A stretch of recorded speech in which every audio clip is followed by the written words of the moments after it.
Hi friends, అందరూ ఎలా ఉన్నారో? బాగున్నారండి. ఎంతో మృదువైన ఇడ్లీ వేసుకునే విధానంలో కూడా ఇడ్లీ మృదువుగా వస్తాయని మీకు చెప్తానన్నాను కదండి.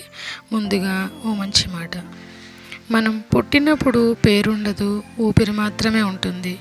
పోయినప్పుడు ఊపిరి ఉండదు, పేరు మాత్రమే ఉంటుంది. ఈ రెండింటికి మధ్య ఉన్నదే జీవితం. ఊపిరి ఎలాగూ నిలుపుకోలేము, కనీసం పేరునైనా నిలుపుకోవాలి. ఏమంటారు? అవునంటారా, కాదంటారా? మరి వెళ్ళిపోదామండి రెసిపీలోకి.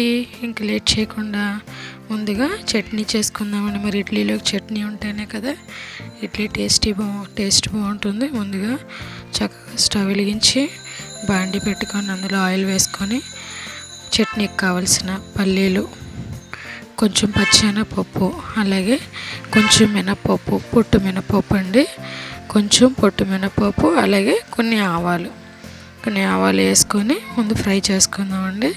ఫ్రై చేసుకొని అలాగే అందులో పచ్చిమిరపకాయలు కూడా వేసుకుందామండి. ఇవి కొంచెం ఫ్రై అయిన తర్వాత పచ్చిమిరపకాయలు కూడా వేసి చక్కగా ఫ్రై చేసుకుందామండి. తొడాలు తీసేసి కట్ చేసి వేసేస్తున్నాను. ఆల్రెడీ కడిగేసానండి. మనం ఇడ్లీలు చేసుకునే విధానంలో కూడా నిజంగా ఉంటుందండి. నాకు తెలియలేదు. చాలామంది అంటారు పిండి రుబ్బేటప్పుడు చూసుకొని రుబ్బాలి, పప్పు నానబెట్టేటప్పుడు ఇన్ని గంటలు నానబెట్టాలి, ఎన్ని అంటారు. నిజమేనండి, అదంతా కరెక్టే, కాదని అన్ను. కానీ వేసే విధానంలో కూడా మృదుత్వం వస్తుందని మీకు నేను ఇప్పుడు చెప్పబోతున్నానండి. అది ఎలాగో ఏంటో మనం ఇప్పుడు చూసేద్దామండి. ఇంకా లేట్ చేయకుండా ఇదిగో చట్నీ వేయించేసాను. ఇదిగో చట్నీ మిక్సీ చేసేసుకుందామండి. కొంచెం పుట్నాల పప్పు వేసి ఈజీగానండి, ఇంకా ఎల్లుల్లిపాయలు ఇవన్నీ వేయకుండా అనమాట. అంటే రోజుకి ఒక రకంగా మనం వెరైటీ చేసుకోవచ్చు చట్నీస్లో. కొంచెం కళ్ళుప్పు వేసుకొని దీన్ని మిక్సీ పట్టుకొచ్చేద్దామండి. మిక్సీ పట్టేసి తీసుకొచ్చేస్తాను. ఇగో చూసారా, మిక్సీ పడుతున్నాను. మిక్సీ పట్టిన తర్వాత తాలింపు కూడా వేసి మీకు చూపిస్తున్నానండి. తాలింపు కూడా మిక్సీలోనే వేసేసాను.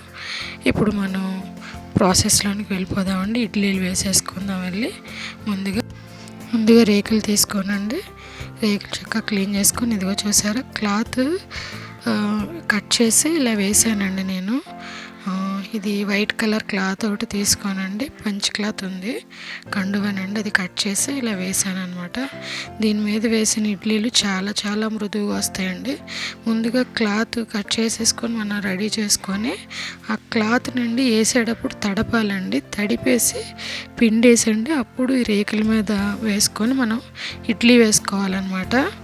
కానీ ఇడ్లీలు మాత్రం చాలా మృదువుగా వస్తాయండి. చాలా బాగా వచ్చినాయి. నేను ఒకళ్ళ దగ్గర చూశాను అనమాట. చూసి వెంటనే నేను ట్రై చేశాను. నేను ట్రై చేస్తూ పాటు మీకు కూడా చూపిస్తున్నానండి. చాలా బాగున్నాయి. మామూలుగా వేసుకునే దానికన్నా ఇలా వేసుకున్న ఇడ్లీ కూడా టేస్ట్ చాలా బాగుందండి. నేను ఆ టేస్ట్ కూడా అబ్జర్వ్ చేశాను. చాలా మృదువుగా, మెత్తగా, చాలా టేస్ట్ చాలా బాగా వచ్చినాయి. ఇక మనం ఇడ్లీలు చక్కగా ఇలా సదిరేసుకోనండి, పిండి వేసుకొని ఇడ్లీ పిండి మనం ఇవి నేను రైస్ కుక్కర్లో పెడతానండి ఇడ్లీలు. రైస్ కుక్కర్లో ఎలా పెట్టుకోవచ్చో కూడా మీకు ఇప్పుడు చూపిస్తాను. తెలియని వారికి మాత్రమేనండి, తెలిసిన వారికి సరే, తెలియని వారి గురించి చెప్తానండి. ఇలా మనం చక్కగా వేసేసుకున్న తర్వాత ఇవి చూసారు కదా, చక్కగా 3 రేకులు వేసానండి. 3 రేకులు వేసి అలాగే ఒక రేకు మామూలు రేకు కూడా వేసి చూపిస్తాను. నేనైతే ముందు ఇది రైస్ కుక్కర్లో పెట్టేస్తానండి. తీసుకెళ్ళి వెళ్దాం. మన రైస్ కుక్కర్లో ముందుగా గిన్నె పెట్టుకోనండి, రైస్ ఉండే గిన్నె పెట్టుకొని అందులో కొన్ని వాటర్ వేసుకోవాలండి. అడుగున వాటర్ వేసుకొని మనం రేకులు పెట్టేసుకోవడమే. రేకులు పెట్టేసి మూత పెట్టేసి మనం స్విచ్ వేసేసుకోవడమేనండి. రైస్ కుక్కర్ ఆన్ చేసేసుకోవడమే. ఇడ్లీ అయిపోయింది లేనిది మధ్యలో మనం చూసుకుంటే సరిపోతుంది. ఇదిగో చూసారా, రెడీ అయిపోయినాయండి ఇడ్లీలు. చూసారా ఎంత బాగా వచ్చినాయో, చక్కగా పొంగి ఎంత మెత్తగా, మీరు చూస్తేనే మీకు తెలుస్తుంది. చూడండి ఎంత మృదువుగా వచ్చినాయి. చాలా స్మూత్గా ఉన్నాయండి ఇడ్లీలు. చాలా ఒక్కసారి మీరు ట్రై చేసి చూడండి. తప్పకుండా మీరు అందరూ ఇలా వేయడానికే ట్రై చేస్తారు. నాకైతే బాగా నచ్చినాయి అండి ఇలా వేయడం ఇడ్లీ. ఇదిగో చూసారా, ఇంకా నేను క్లాత్ కూడా కుట్టించానండి దీని నిమిత్తం. ఇది మామూలు రేక్ మీద వేసాను. చూడండి ఇడ్లీ ఎలా వచ్చిందో. ఆ ఇడ్లీకి డిఫరెన్స్ మీకు చూపిస్తాను. ఆ రేకుగా అంటికి పోతుంది. నెక్స్ట్ మృదుత్వం కూడా రాలేదండి. రవ్వ కింద పైన రవ్వ కనిపిస్తుంది. ఇది అలా లేదు, చూసారా మెత్తగా ఉడికినట్టుగా చాలా బాగా వచ్చింది. మెత్తగా ఉందండి, మృదువుగాను. ఒకసారి మీరు అందరూ ఇలా ట్రై చేసి ఎలా ఉంది ఏంటన్నది నాకు కామెంట్ చేయండి. అలాగే లైక్ చేసి షేర్ చేసి సబ్స్క్రైబ్ చేసుకోండి. ఇప్పటి వరకు కూడా నా ఛానల్ వాచ్ చేసినందుకు థ్యాంక్ యూ సో మచ్ అండి. మీ అందరికీ thank you so much friends.